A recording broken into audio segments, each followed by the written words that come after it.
Now, what do I mean by this notion that there's two paradoxes at the core of the INFJ mind, two paradoxes that define the INFJ mind? I contend that there is an internal paradox to the INFJ mind and an external paradox. So the internal paradox has to do with the intrinsic structure of INFJ consciousness, which, by the way, is also the topic of the Ecstatic Soul. So even though these two paradoxes that I'm going to discuss are going to be based on a reading from my new book, The Infinite Soul, the Ecstatic Soul, the vocabulary from the Ecstatic Soul is used in the descriptions of the Infinite Soul, particularly alienation and others. So if you haven't got this book, you can get it at the link below. It's the deepest investigation of INFJ consciousness I know of. Nevertheless, in The Infinite Soul, I discuss, particularly in chapter 5, I discuss the INFJ mind in interaction with external reality in the world of everyday affairs, because this is the topic of the book. You know, it's unlike, if you like, whereas as a progression from the Ecstatic Soul, the Infinite Soul kind of goes out into the world. So we're still looking at the quality of the INFJ mind, but we're bringing in the embeddedness of the world perspective in it. And once we have that in mind, I think we can look at the paradoxes of the INFJ mind, you know, through a two-pronged approach, internal and external paradoxes. I think that the INFJs among you will probably recognize themselves in that description, but please let me know in the comments. It's possible that this applies to INTJs too, because I'm starting to move toward a more holistic vision of NI dominance in general. So if there are INTJs who watch this video and recognize themselves in the descriptions, they won't recognize themselves entirely in them, and you'll quickly see why. But still, I'm interested in that feedback as well. So, okay. So the chapter is called Mind and Persona. So that's chapter 5. It has to do with the particular personas that INFJs don in social reality as well, often as a kind of protective mechanism to safeguard their minds from that world. And the subsection is called, as you can see, quite straightforwardly, Paradoxes of the INFJ mind. So here I go. One striking feature of the INFJ mind is how dense it is. I mean this in both senses of the word. This mind is both dense with stuff and likely to come across as a slow thinking to many other types, extroverts in particular. Analyze her from whatever direction you may, and INFJ always takes her time. The wise words of Epictetus cannot be repeated often enough. No great thing is accomplished suddenly, there must be time. End of quote. Of course, Epictetus taught in the 2nd century AD, where time did in fact move 100 times more slowly than it does in our hyperactive, globalized and digitalized society. The time of NI, as we might call it, is behind us. We're now well entrenched in the time of extroverted perception, of NE and SE. The fact that the INFJ seems like a slow thinker will help us understand the stratagems that she puts in place for coping with the expectations of others. These involve selecting, often unconsciously, from a limited number of personas fit for purpose. Do not misunderstand my point, however. I'm not saying the INFJ is unintelligent in her natural state when divorced from the persona. She is a being capable of astonishing depth of perspective, and I think the most creative of all the types when it comes to meaning making. I mean only that these capacities of depth, perspective, and meaning making, which are not intellectual in the strictest sense of the word, but have more or as much to do with creativity and imagination, are capacities whose manifestation unfold slowly in time. For this reason, people who know INFJs will often call them intelligent and wise, but rarely sharp. There is a seductive element in sharpness and quickness of thought. These are more likely to impress audiences than the more patient, sometimes glacial-paced world-building typical of a mind where NI predominates.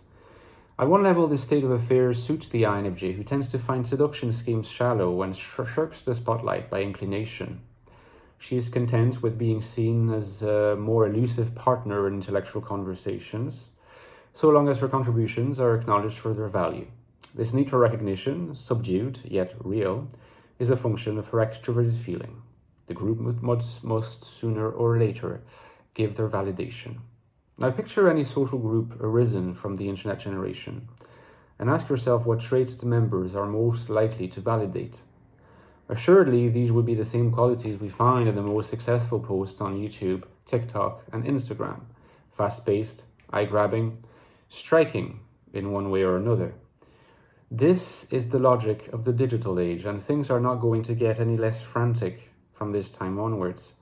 If you do not possess any striking qualities, you will not stand out. And if you do not stand out, your social rank will suffer accordingly. In a society of atomized individuals whose mental space is increasingly severed from the connecting glue of tradition and community, the experience of demoted social rank or failure to ascend, which amounts to the same thing, is sure to be felt particularly acutely and to be a painful one. My contention is that in the modern world, in the postmodern world, particularly in the West, where the ethic of the postmodern has such pride of place, the INFJ does not meet the criteria for what is striking. He or she may be extremely good-looking, of course, but looks are mostly irrelevant to personality type. Whether we like it or not, personality type says something about your mind in the broadest sense of the word, and the mind of the INFJ, though it can be described as many things, is not what we would consider striking. This might be a lesson in humility worth keeping in mind. Next to the functions of extrovert perception, extrovert thinking can be adept at finding ways to stand out, though its methods are more formulaic and less spontaneous than those of extroverted perception. However, introverted intuition has mostly no clue about how to do this, and furthermore, it does not provide motivation to do so. In the auxiliary position, extrovert feeling channels enough energy to care about social rank, but rarely suffices by itself to assert a position of authority. The paradox of the INFJ mind is thus double, and we get to the crux of the matter. First, its beauty and depth are counteracted by slowness of articulation, which makes them difficult to market. Market in inverted commas, because it's not necessarily something that the INFJ wants to do, but you understand me. Secondly, this mind is pulled in two opposite directions at once by contradictory impulses. One seeking peace and quiet at the margins, the other seeking explicit recognition by social peers. We might then say that the INFJ mind is both internally paradoxical and externally paradoxical. The question we must ask is, can these paradoxes be resolved? And would this result in a better quality of life for the INFJ? I'll just read one last paragraph touching on the question of the internal paradox, because it's a little bit easier to kind of sketch. I would not dare to touch the internal paradox, as it seems to be inherent in the INFJ constitution. I have spoken at enough length about the innateness of alienation as an existential trait, both in the Ecstatic Soul, space book, and in the present book. Distance from external physical reality is precisely what allows introverted intuition to plumb great depth of the psyche without too much interference from the blooming, buzzing confusion of sensory phenomena. The price to pay for this depth of elusiveness of insight and resistance to the demands of transparency made by our language. Obscurity of thought manifested as clunkiness of articulation is the upshot. We INFJs can of course practice our elocution and erect maximal transparency as a norm. The margin of improvements will depend on the talent of each one of us. Nevertheless, this will not result in making our minds any less paradoxical.